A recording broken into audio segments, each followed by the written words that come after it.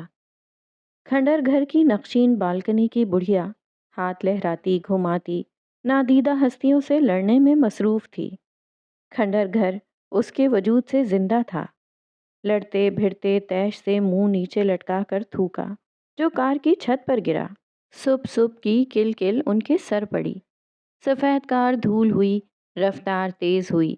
پانی کے موٹے پائپ سے سڑک پر چھڑکاؤ کی برسات سے عین غین شین پار ہوئی۔ زندگی کے اہتمام کی چارہ جوئیاں ہر سو جاگیں۔ ان کی چارہ جوئی ملک الموت سے ملاقات ٹھہری۔ زندگی کے ارادے کا پورا ہو جانا گستاخی ہوتا۔ اس گستاخی کی سر قلمی جائز قرار پائی۔ ابراہیم نے ریڈیو آن کیا تو فرنٹ سیٹ پر بیٹھے طلال نے ہاتھ بڑھا کر بند کر دیا۔ اس نے ریڈیو آن کرنا ہی کیوں چاہا؟ وہ سوچتا، طلال وہ تینوں میں سب سے زیادہ ہینڈسم اور چارمنگ ہے، اور خوبصورت مرد کہنا ٹھیک ہوگا۔ ایسا مرد جس کے لیے بڑی خوشی سے جوگ لے لیا جائے، کچے گھڑوں پر ٹھانٹے مارتے سمندر پار کر لیے جائیں، اس کے لیے ہر طوفان سے گزر جانے والیاں ہر قبیلے میں ملا کریں۔ وہ رانجھا جس کے لیے ونجلی ہیر بجائے۔ ٹھیک یہی طلال فرنٹ سیٹ پر کمر کو سیدھا رکھ کر بیٹھا ہے، جیسے کسی اہم بزنس میٹنگ کے لیے جا رہا ہو۔ اس کے چہرے کی سختی اور آنکھوں کی نمی کا تال میل نہیں بیٹھتا۔ وہ پتھر ہو جانا چاہتا ہے اور آنکھ میں سمندر رکھتا ہے۔ کیوں؟ کس لیے؟ پھر مجھ پر محبت کی حقیقت کھل گئی۔ داستان اس نمکین سمندر کی یہ رہی۔ پیچھے سیٹ پر سر گرا کر ٹانگیں پھیلا کر ہادی پڑا ہے۔ اسے سورج، چاند، ستاروں، آسمان، دن، روشنی، انسانوں سمیت دنیا کی ہر شے اور ہر نظارے سے شدید نفرت ہے۔ اسی لیے اس نے آنکھوں کو بازوؤں سے چھپا رکھا ہے۔ جو آخری چیز وہ دیکھنا چاہتا ہے وہ نئے دن کی روشنی ہے۔ جس پہلی چیز سے وہ دور بھاگتا ہے وہ اندھیرا ہے۔ اس کا ہر خیال تباہی ہے۔ رات سونا سب مٹ جانا۔ وہ ہر شے کا خاتمہ قیامت کی رونمائی سے دیکھتا ہے۔ وہ نہیں چاہتا کہ 4 مر جائیں 1 بچ جائے۔ وہ چاہتا ہے 5 مر جائیں، پیچھے رونے والا کوئی نہ بچے۔ جب سب مر گئے تو تم زندہ رہ کر کیا کرو گے؟ سوال اس داستان کا یہ بھی ہے۔ ہمیں کتنا وقت لگے گا وہاں پہنچنے میں؟ ہادی نے جھنجھلا کر پوچھا۔ اس کا لہجہ بوباس تھا۔ وقت تو لگے گا۔ ابراہیم نے گردن موڑ کر اس کی طرف دیکھا۔ اس کا نشہ ٹوٹ رہا ہے، دل میں سوچا۔ جہنم جا رہے ہو جو وقت لگے گا؟ تم جنت کے لیے نکلے تھے؟ بیک ویو مرر میں دیکھ کر اطمینان سے پوچھا۔ ابراہیم کی تیاری جنت اور ہادی کی جہنم باسی تھی۔ جنت کی روشنی جہنم کے اندھیرے پر غالب آئی۔ شہر ہلچل سے، لوگ باغ کام سے لگے۔ دور ہر طرف کھیت لہلہا رہے تھے۔ سورج بھی اپنے کام سے ہوا۔ دھرتی روشن ہونے لگی۔ کچی سڑک پر دھول اڑتی تھی۔ کار اس دھول سے زن نکلی اور گدھا گھاڑی ہانکتے لڑکے کے پہلو میں دوڑنے لگی۔ کھڑے ہو کر لگاموں کو جھٹکتے، سیٹیاں مارتے لڑکا کتنی ترنگ میں تھا۔ زندگی کی صبح یہ ہر سمت سے وارد ہو رہی تھی۔ لڑکے کی ترنگ پیچھے رہ گئی، ان کی کار آگے نکل گئی۔ نیلی پیلی دریوں میں بچے اسکولوں کی طرف جا رہے تھے، پیدل اور سائیکلوں پر لدے پھندے، ٹلیاں کھڑکاتے اپنی ہستیاں اور سائیکلیں لہراتے۔ ایک سائیکل پر آڑے ترچھے پھنس کر کئی بیٹھے۔ کسی کو انکار کرنا ٹھیک نہیں ہوتا نا جی، پیار بھی کوئی چیز ہوتا ہے۔ ان کی سائیکلوں کی ٹلیاں صبح کا پرشور ساز تھیں۔ اس نے ہارن دیا تو انہوں نے شرارتاً کار کا راستہ روک لیا۔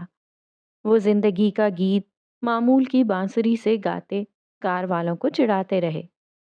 اسپیڈ بڑھا دو نا یار، ڈھر کر پیچھے ہو جائیں گے۔ ہادی کے لہجے کی تندی گواہ تھی کہ اس کے اندر آگ لگی ہے۔ بچے ہیں یار، ذرا شرارت کر رہے ہیں، ابھی راستہ صاف ہو جائے گا۔ اگر انہیں جانے کی جلدی ہے تو مجھے بھی مرنے کی جلدی ہے، تم اسپیڈ بڑھاؤ بس۔ ابراہیم نے اسپیڈ تو نہیں بڑھائی، لیکن اس نے ہارن پر ہاتھ رکھ لیا۔ بچے گردنیں گھما گھما کر کار کی طرف دیکھنے لگے، انہیں منہ چڑھانے لگے۔ وہ اسپیڈ بڑھا کر آگے نکلتا کہ سر پر گھاس کا گٹھا اٹھا کر چلتی ماں جی نے ہانپ کر گٹھا بونٹ پر رکھ دیا اور کھڑکی کی طرف جھک کر کہا، پتر پانی ہے؟ پتر ابراہیم نے پانی کی بوتل ان کی طرف بڑھا دی۔ انہوں نے اطمینان سے پانی پیا، پلو سے چہرے اور گردن کا پسینہ صاف کیا۔ پتر، یہ لمبی سڑک دیکھ رہے ہو؟ تیری ماں نے ابھی اتنا چل کر جانا ہے۔ پینڈے اوکھے نہیں پر راواں بڑی لمبیاں نے۔ ہاتھ سے پینڈے کی طرف اشارہ کیا، گٹھے کو واپس سر پہ جمایا۔ جگ جگ جیو، کدھر جا رہے ہو؟ ایک ہاتھ گھاس کے ڈھیر پر، دوسرے سے پتر کی کار کو پیار دیا۔ مرنے، ہادی نے ابراہیم کی سیٹ کے پیچھے سے چلا کر کہا۔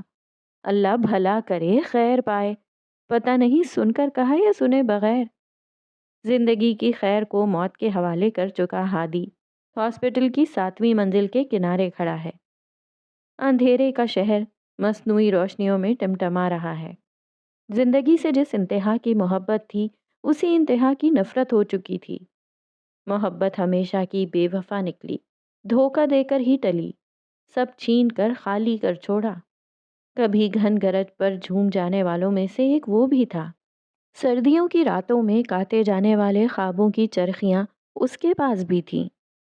پگ ڈنڈیوں سے اڑنے والا آسمان دیکھنے والا اسی آسمان کے نیچے اپنی قبر میں اترنے کے لیے کود رہا ہے۔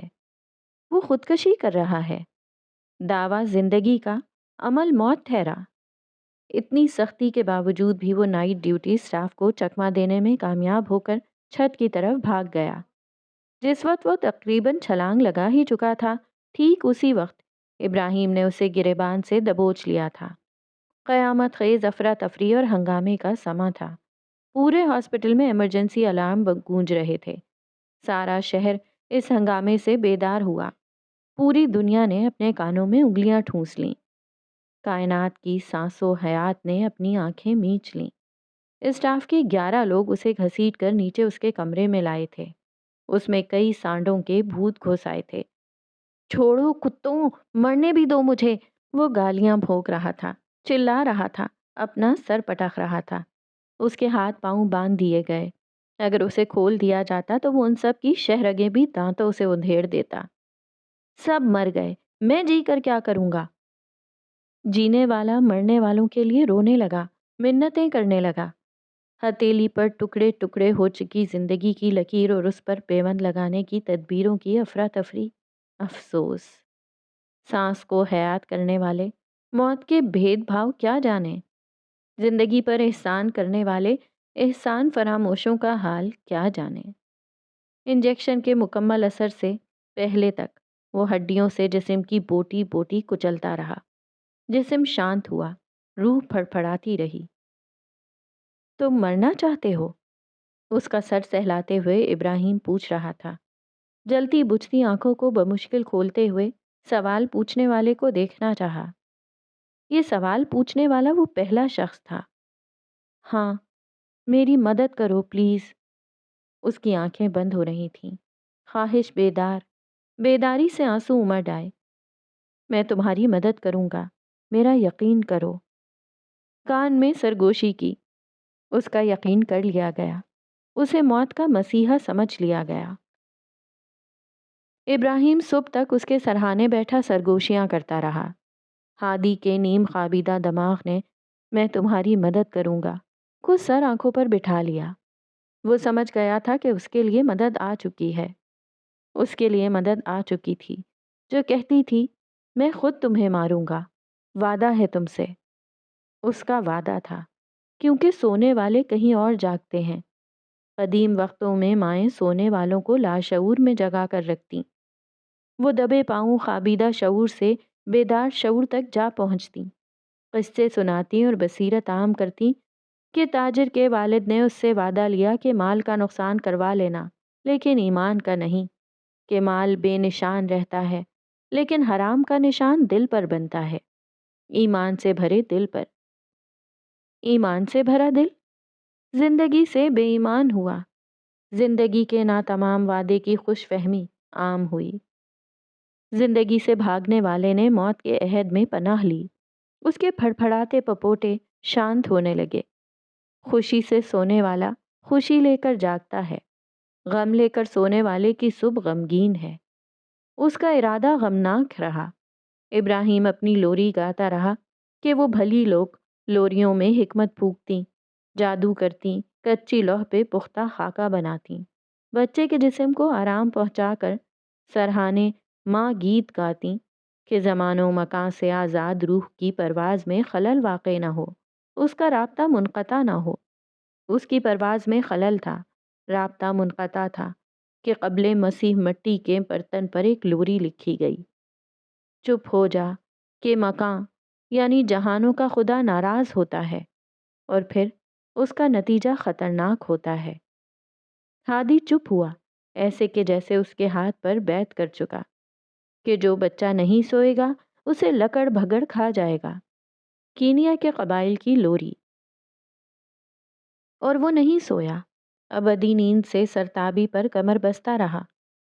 مکر تو نہیں جاؤ گے؟ لجاجت سے بے ایمان مسیحا سے ایمان کا وعدہ لینا چاہا۔ نہیں، اس کا انداز سپاٹ تھا۔ تمہارے پاس زہر ہے؟ ہاں، مجھے دے دو، میرے پاس بہت پیسے ہیں۔ اس کے پاس پیسے نہیں تھے۔ مجھے پیسے نہیں، تھوڑا ایڈونچر چاہیے، کیا کہتے ہو؟ ہادی نے ساری زندگی ایڈونچر کھیلا تھا، پر اب اس سوال پر اس کے اندر کا دیہاتی بوکھلا گیا۔ کیا کہتے ہو؟ موت تک لے جانا میرا کام ہے، لیکن مرضی میری چلے گی۔ کیا کہتے ہو؟ کیا کہتے ہو؟ کیا کہتے ہو؟ وہ کیا کہے اب؟ اسے بڑی مایوسی ہوئی۔ زندگی کے لیے بھی تردد اور موت کے لیے بھی۔ کیسا ظلم ہے، کیسی ہاہاکار ہے۔ جینے دیا نہیں، مرنے دیتے نہیں۔ ڈیل ہے، سوچ لو، اس جان سے جان نکلوا دوں گا۔ ہادی بے یقینی سے ابراہیم کو دیکھ رہا تھا۔ اس سے پہلے وہ ہر ڈاکٹر، نرس، سویپر تک کی منت سماجت کر چکا تھا۔ انہیں پیسوں کا لالچ دے چکا تھا کہ وہ اسے زہر لا دیں، ورنہ ایک پسٹل یا پھر اس کا گلا گھونٹ دیں۔ وہ کسی کا کچھ نہیں لے رہا تھا، وہ تو اپنی چیز، اپنی زندگی لے رہا ہے۔ تمہارے باپ کی جاگیر ہے جو میری زندگی پر قبضہ کر رکھا ہے۔ میرا سب گیا، تمہارا کیا گیا؟ مجھے زندگی کی غلامی پر اکسانے والے تم ہوتے کون ہو؟ اجتماعی خودکشی کے بارے میں کیا خیال ہے؟ موت پر اکسانے والا اسی دن شام کو پوچھ رہا تھا۔ اجتماعی خودکشی؟ اس کی طرح باقی دنیا بھی مر جانا چاہتی ہے۔ واہ، کیا اچھا خیال ہے۔ ہاں، میں، تم اور 303 کا تلال۔ وہ کیسے؟ ہاسپٹل سے باہر، کہیں دور۔ دور کیوں؟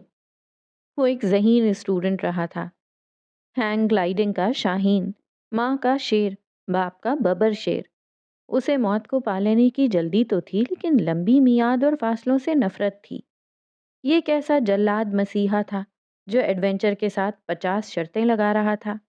شرطوں کے سہارے تو زندہ رہا جاتا ہے، مرتا کون ہے؟ وہاں ہمیں کوئی روک نہیں سکے گا، کوئی بچانے والا بھی نہیں ہوگا، ہمیں کفن دفن کی بھی ضرورت نہیں رہے گی، مارنے والا بتا رہا تھا۔ موت کے لیے اتنا تردد کرنے کی کیا ضرورت ہے بھلا؟ جائز سوال، ناجائز فرمائش۔ تھوڑا بہت تردد تو بہرحال کرنا ہی پڑے گا۔ ابراہیم نے سکون سے کہ ڈیل چاہیے یا نہیں؟ تم کیا کرو گے؟ تم ڈر رہے ہو؟ وہ خاموش رہا۔ کیا کہتا کہ وقت آن ہی پہنچا ہے تو 4 باتیں طے کر لینے میں کیا جاتا ہے۔ میں ٹرین کی پٹری پر لیٹ کر مرنا نہیں چاہتا، مجھے ڈوب کر مرنے سے خوف آتا ہے۔ میں کنپٹی پر پسٹل رکھ کر یا زہر کھا کر مرنا چاہتا ہوں، زہر بھی فوری اثر کرنے والا ہو، ورنہ تم میرا گلا گھونٹ دو۔ مجھے اپنے مردہ جسم کی کوئی پرواہ نہیں ہے، وہ کوڑے کے ڈھیر پر پڑا ہو یا پھر گندے نالے میں۔ میں زندہ لوگوں سے کوئی لین دین نہیں چاہتا۔ وہ کافی کچھ چاہتا تھا، اور چھٹکارا بھی۔ شرطیں تو اس کی بھی تھیں، وہ بھی جی بھر کر دوغلا تھا۔ فکر نہ کرو، تمہیں پتہ بھی نہیں چلے گا اور تم مر جاؤ گے۔ ایسی خوفناک بات ابراہیم نے مسکرا کر کی۔ ہم یہاں سے نکلیں گے کیسے؟ اسے شک تھا کہ ابراہیم اسے بہلا رہا ہے۔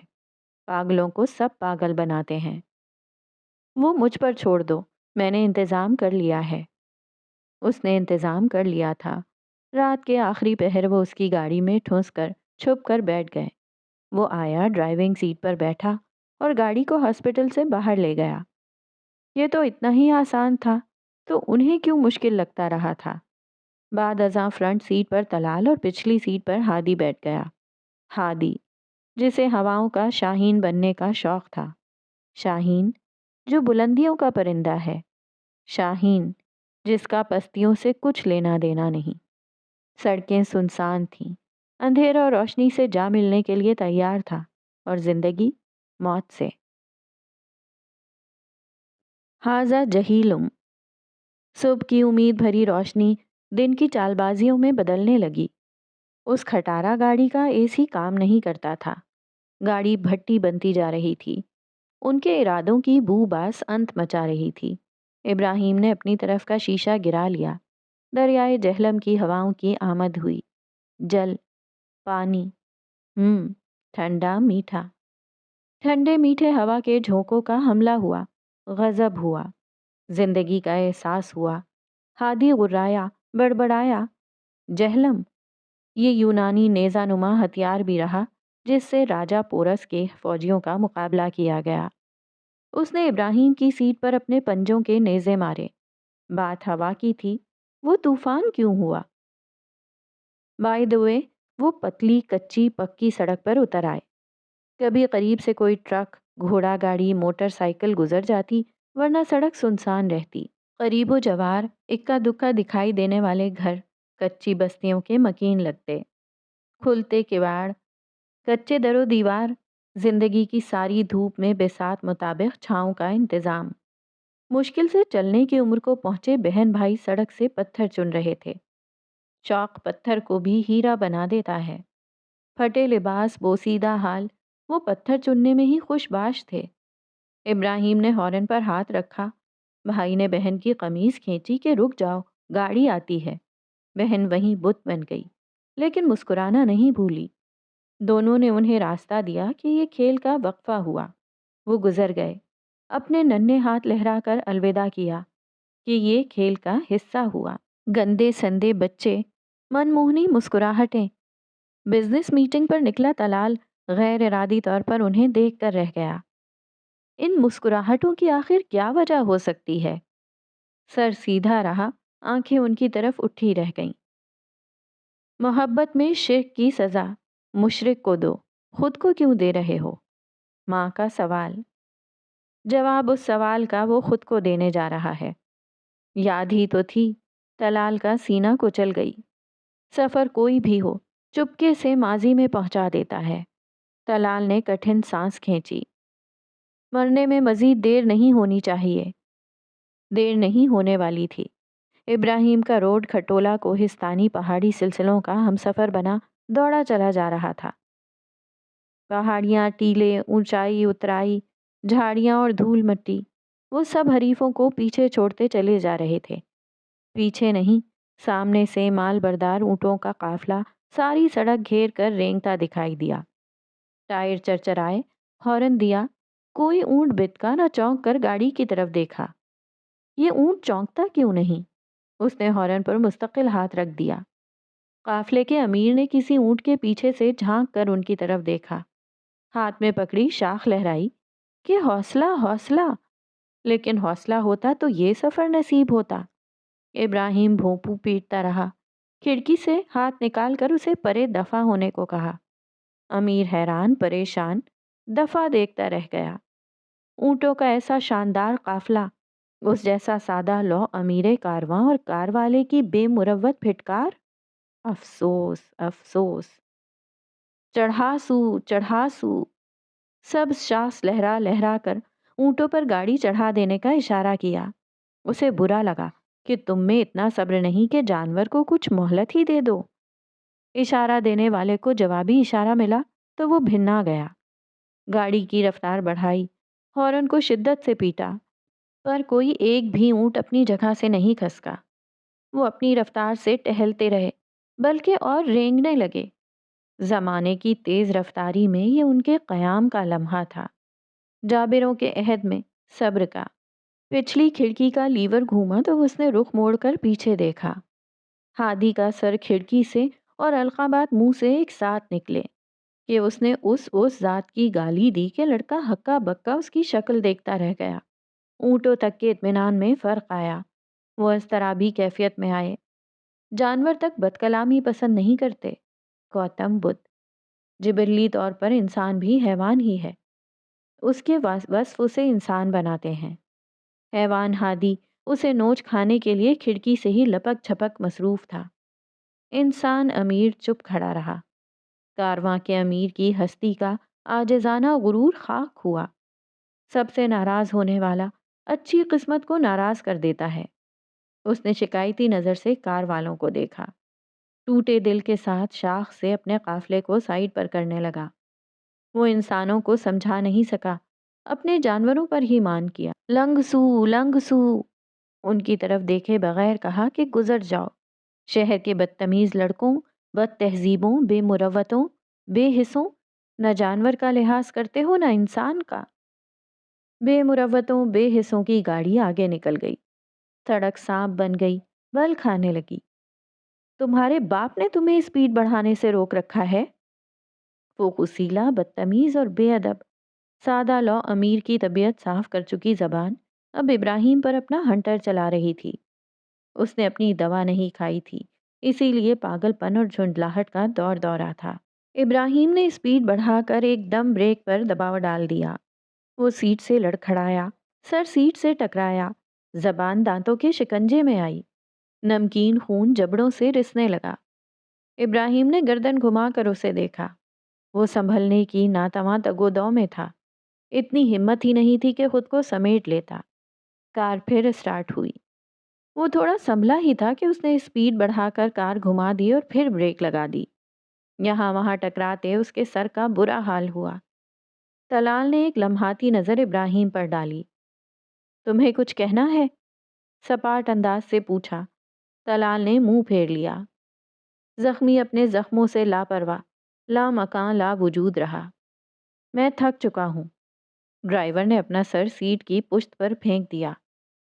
تم تھک چکے ہو تو ہمیں کیوں تھکا رہے ہو؟ کیا چاہتے ہو؟ اتنی دور کیوں لائے ہو؟ چلاتے ہوئے منہ سے خون کے بھپکے اڑے۔ تم نے وعدہ کیا تھا کہ چپ رہو گے، کوئی سوال نہیں کرو گے، جو میں کہوں گا وہ کرو گے۔ ابراہیم نے اچٹتی نگاہ سے اسے دیکھا اور سیٹ کے نیچے ٹانگیں پھیلا لیں۔ بھاڑ میں جاؤ تم اور تمہارا پلان۔ کار سے اتر کر دروازے کو دھاڑ بند کر کے گرتے پڑتے ہانپتے کانپتے وہ کار کی مخالف سمت میں چلنے لگا۔ اسے آس پاس کسی ایسی چیز کی تلاش تھی جو اس کا کام تمام کرنے میں اس کی مددگار بن سکتی۔ ٹرین کی پٹری، جبکہ وہ اس سے خائف تھا۔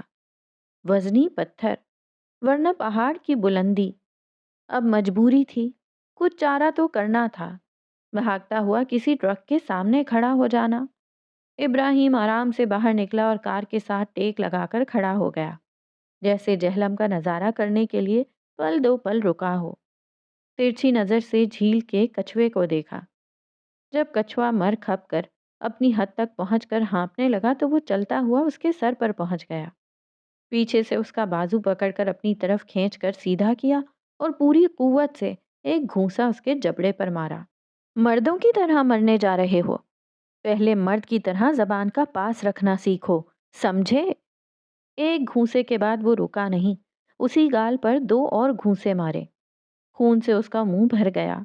تکلیف سے بے حال ہو کر وہ زمین پر لوٹ پوٹ ہونے لگا۔ پچھلے 11 مہینوں سے وہ تکلیف میں تھا۔ 6 مہینے سے ذہنی امراض کے ہاسپٹل میں تھا۔ کیسی کیسی دوا، پر زندہ تھا۔ اس کے جسم میں بچا ہی کیا تھا جو وہ 3 گھونسے سہ لیتا۔ ابراہیم کا ہاتھ روک لیتا، ورنہ جوابی حملہ ہی کر دیتا۔ فرنٹ سیٹ پر بیٹھا طلال اپنے ناخن چباتا رہا۔ اس نے گردن گھما کر یہ تک دیکھنے کی زحمت نہیں کی تھی کہ کون کس سے کون سا حساب کھڑا کر رہا ہے۔ اس کی توجہ اپنی ذات کی غارت گری پر مرکوز رہی۔ اس کی ہستی کا طوفان دل سے شروع ہوا تھا۔ اب یہ طوفان اس کی شہرک پہ تاک لگا کر بیٹھ چکا تھا۔ زندگی کے دانت اتنے نوکیلے ہو چکے تھے کہ انہیں موت کا پھل چکھنے کی بڑی جلدی تھی۔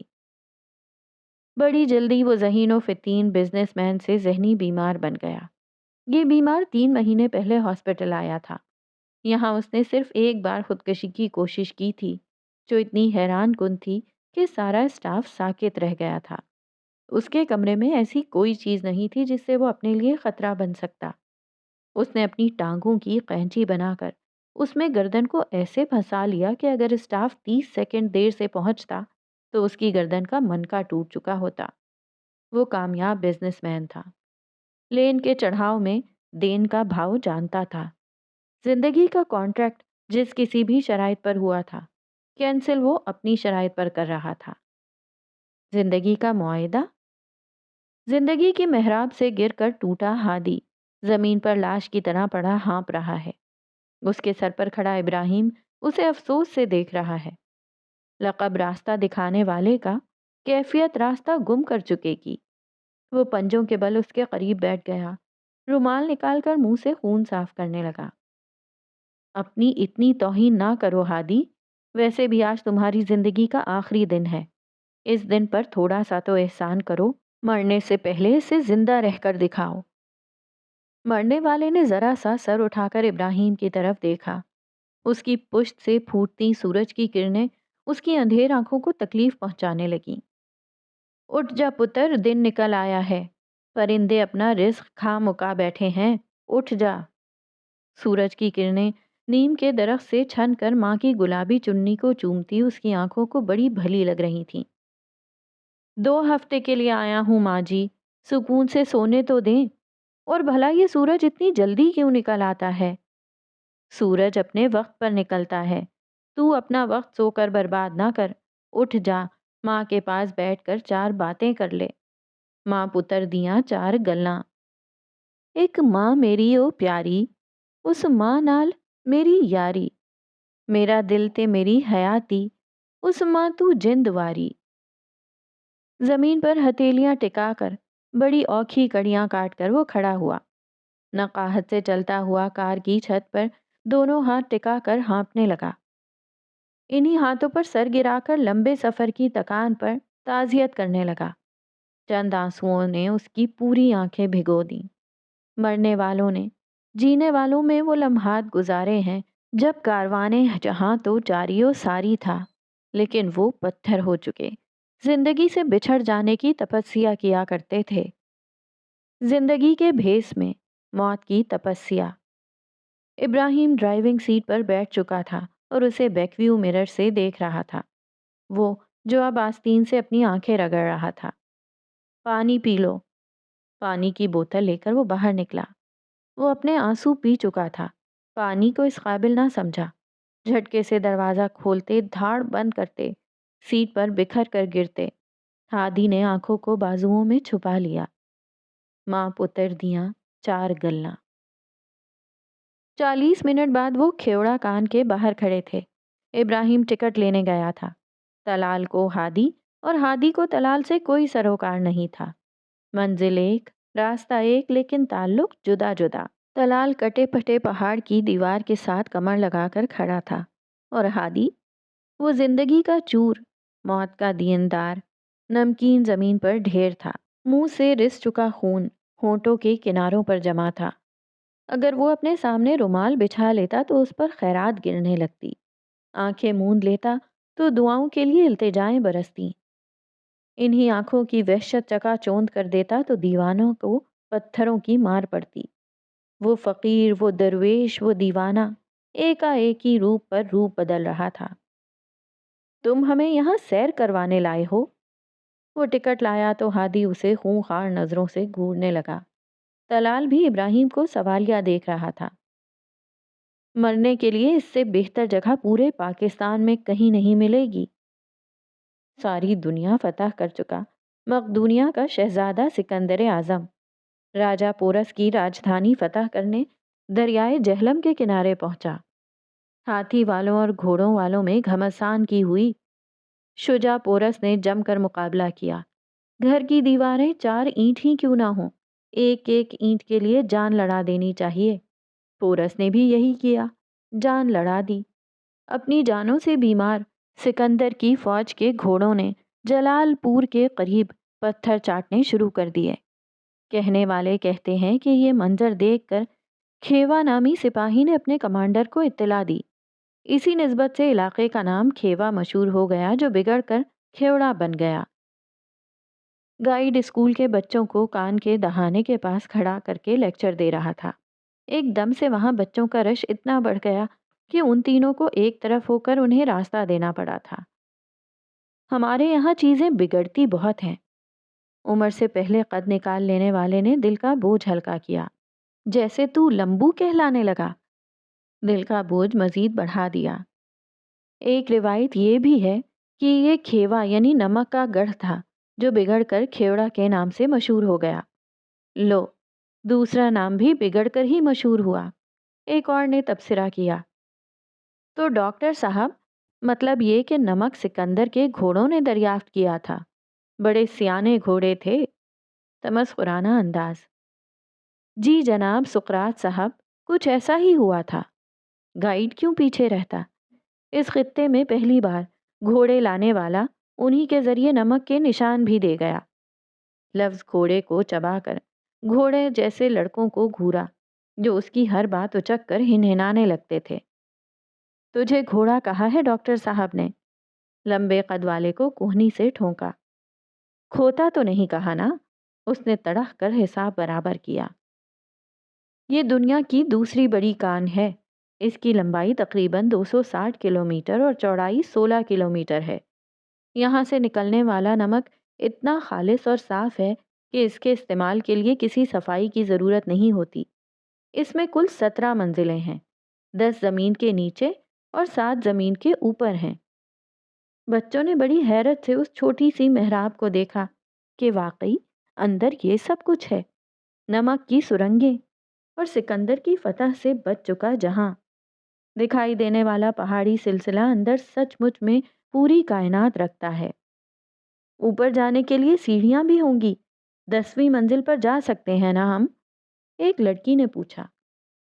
لفٹ اور آسمانی جھولا بھی ہے، گائیڈ نے جل کر کہا۔ اچھا، تو ہمیں اس کی ٹکٹ باہر سے لینی ہوگی یا اندر سے مل جائے گی، یا وہ مفت ہے؟ ویسے یہاں کچھ مفت ہے تو نہیں، اتنی مہنگی ٹکٹ لگائی ہوئی ہے۔ اپنے ہی ملک میں اتنی مہنگی ٹکٹیں لو اور پھر دیکھو ذرا۔ ایک ٹیچر بھڑکی۔ ہم سے اتنے لیتے ہیں تو گوروں سے کتنے لیتے ہوں گے؟ ٹیچر نے ایک گورے سیاح کی طرف اشارہ کیا۔ پہلے انہوں نے ہمیں لوٹا، اب ہم انہیں لوٹ رہے ہیں۔ سوشل اسٹڈیز کی ٹیچر ہنسی۔ سیاحوں کو صرف 2.5 کلومیٹر رقبے کی سیر کروائی جاتی ہے۔ گائیڈ نے ٹیچر کو کوئی وضاحت نہیں دی اور لیکچر پھر سے شروع کر دیا۔ ایک نہیں، کئی اسکول ٹرپ پر آئے ہوئے تھے۔ اسکولوں کے بچے باغی فوجوں کی طرح کان کے گیٹ پر حملہ آور ہوئے تھے۔ ان تینوں کو کئی دھکے لگے۔ وہ مرنے نہ آئے ہوتے تو کوئی نہ کوئی فساد ضرور برپا کر دیتے۔ اسکول کی استانیاں بڑے بڑے شولڈر بیگ سنبھالتیں، اپنی اپنی کلاس کے بچے گننے اور سنبھالنے میں مصروف تھیں۔ کئی بچوں کے گال سرخ کیے جا چکے کہ گم نہ ہو جانا۔ سکندر اعظم کان کے اندر گیا تھا؟ گمشدگی سے بچ چکے ایک بچے نے چلا کر پوچھا۔ دوسرے بچوں نے ایسے بے تکے سوال پر قہقہا لگایا۔ سکندر یہاں سیر سپاٹے کرنے نہیں آیا تھا، یہ خطہ فتح کرنے آیا تھا۔ جنگجو تھا وہ۔ گائیڈ چڑ گیا۔ سیدھی طرح سے کہہ دیتے نہیں گیا تھا۔ جنگجو وہ ہوتا ہے جو حق کے لیے لڑتا ہے، وہ نہیں جو دوسروں کی ہتھیانے نکل پڑتا ہے۔ قریب سے گزرتے پروفیسر ٹائپ نے طنز کیا۔ اچھا فاتح تھا، نظام دینے کے دنوں میں جنگوں کی تاریخیں دے گیا۔ اس کی بڑبڑاہٹ اس کے ساتھ دور ہوتی گئی۔ پھر ہم اندر جا کر کیا کریں گے جب سکندر ہی کان کے اندر نہیں گیا تو؟ بچے کو ساری دلچسپی صرف سکندر سے تھی۔ تم سکندر کی جان چھوڑو تو میں آگے کی کہانی سناؤں؟ گائیڈ نے لفظ چباتے ہوئے پوچھا۔ ہاں بھائی، جلدی جلدی بتا دیں، یہ بچے تو ایسے ہی جان کھائیں گے۔ جوس سے سوٹا لگاتی ٹیچر نے لاپرواہی سے کہا۔ اس تاریخی کان نے بڑے بڑے ادوار دیکھے ہیں۔ پوری کان کو دونوں ہاتھوں کے اشارے سے میں کھینچا۔ ادوار؟ یہ کون تھا؟ یہ بچے بھی نا، بھائی صاحب آسان سی اردو میں بات کریں، یہ انگلش میڈیم بچے ہیں۔ میڈمیں دیکھ کر تو نہیں لگتا یہ انگلش میڈیم بچے ہیں، وہ بڑبڑایا۔ او بھائی، اس کان نے بڑے زمانے دیکھے ہیں۔ نمک کے ان ذخائر کا ذکر قدیم یونانیوں کی کتاب میں بھی موجود ہے۔ یہاں سے نمک نکالنے کے لیے بچے، بوڑھے، عورتیں، جوان لمبے لمبے پینڈے چل کر آیا کرتے تھے۔ زندگی مشکل تھی لیکن ان کی ہمت جواں تھی۔ گورے آقاؤں نے سوچا کہ انہیں یہیں آباد کر دینا چاہیے۔ اس سے پہلے یہ لوگ ارد گرد کے قریبی علاقوں اور مقامی پہاڑوں پر رہتے تھے۔ ایسے ہی تو کھیوڑ حشیر آباد ہوا تھا۔ 1872 میں برطانوی حکومت نے ایک کالا قانون جاری کر دیا کہ جب تک یہاں سے مقررہ مقدار میں نمک نہیں نکلے گا، کوئی مرد عورت کان سے باہر نہیں نکلے گا۔ یوں سینکڑوں مرد، عورتیں اور بچے نمک کی سرنگ میں قید رہتے تھے۔ ایسا کڑا اور سختیوں بھرا وقت تھا کہ کئی ماؤں کے بچے اندر اسی کان میں پیدا ہوئے۔ یہاں بچے پیدا ہوئے ہیں؟ نوعمر لڑکیاں ہنس دیں۔ لمبی زبان والے بچے آنکھیں مٹکانے لگے۔ ہیں؟ ایسی باتیں نہ کریں پلیز، بچے سوال پوچھ پوچھ کر ہمارا سر کھا لیں گے، ماں باپ الگ ہماری جان کو آ جائیں گے۔ استانیہ ہائے اللہ کرنے لگی۔ گائیڈ کا منہ بن گیا۔ اس نے بیزاری سے کان کی محراب کی طرف اشارہ کیا۔ محنت کش کان کنوں نے کئی بار اس ظالمانہ سلوک کے خلاف آواز اٹھائی لیکن وہ آواز کان سے باہر جا نہیں سکی۔ کام روک دیا، احتجاج کیا تو فوج طلب کر لی گئی، جس نے 12 احتجاج کرنے والوں کو یہاں اس جگہ لائن سے کھڑا کر کے گولی مار دی، ایک ایک کو۔ یہ پہلی بات تھی کہ بچوں کے چہروں پر سائے لہرا گئے، منہ سے بے ساختہ اوہ نکلا۔ سر اٹھا اٹھا کر اس طرف دیکھا جہاں کبھی 12 کانکن قطار سے کھڑے ہیں۔ وہ محنت کش، بوسیدہ لباس، ننگے پاؤں، ادھڑی کھال، خون آلود جاں، ان کے ہاتھ پشت پر بندھے ہیں۔ سامنے ان کی دھرتی کے باسی، ان پر ولایتی بندوقیں تانے چاقو چوبند کھڑے آرڈر کا انتظار کر رہے ہیں۔ فائر! آرڈر ہوا اور گولیوں کی زوردار بوچھاڑ نے ان کے سینوں کے پرخچے اڑا دیے۔ خون کے چھینٹے نمک میں حلال ہوئے۔ جن کا نمک تھا انہی پر نمک حرامی کا الزام لگا کر شہید کر دیا گیا۔ گئے وقت کی فضا سے کارتوس کی بو آنے لگی۔ گائیڈ نے پہلی بار بچوں کو متوجہ پایا۔ اور ہمارے باپ دادا نے بڑی قربانیاں دی ہیں، وہ جاہ و جلال کے لیے نہیں، حق کے لیے لڑے ہیں۔ معصوم بچوں اور عورتوں کی جانوں پر سختی سے تڑپے ہیں۔ انہیں اپنے دو نوالوں کی نہیں، معصوم جانوں پر سختی کی اذیت تھی۔ زیادہ نہیں تو ایک بار ان کا نام لے کر فاتحہ ضرور پڑھنا۔ محمد واحد، عبداللہ، محمد سردار، محمد حسن، نواب محمد بخش، پیرا، اللہ بخش، محمد عبداللہ، جاویہ، یہ شہید ہونے والوں میں سے چند کے نام ہیں۔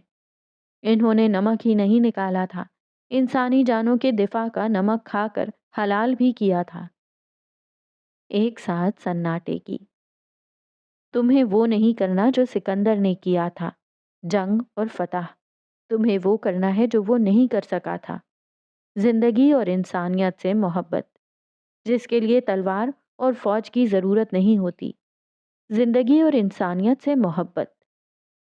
تینوں بیزار کھڑے ہی آخری فقرہ سن چکے تھے۔ ہادی چند سیکنڈز تک ٹکٹکی باندھ کر ابراہیم کو دیکھتا رہا۔ کیا تم ہمیں کسی بھی طرح سے پاگل بنانے کی کوشش کر رہے ہو؟ میں تمہیں مینٹل ہاسپٹل سے بھگا کر لایا ہوں، تم پاگل ہی ہو۔ اس کا لہجہ سخت اور سرد تھا۔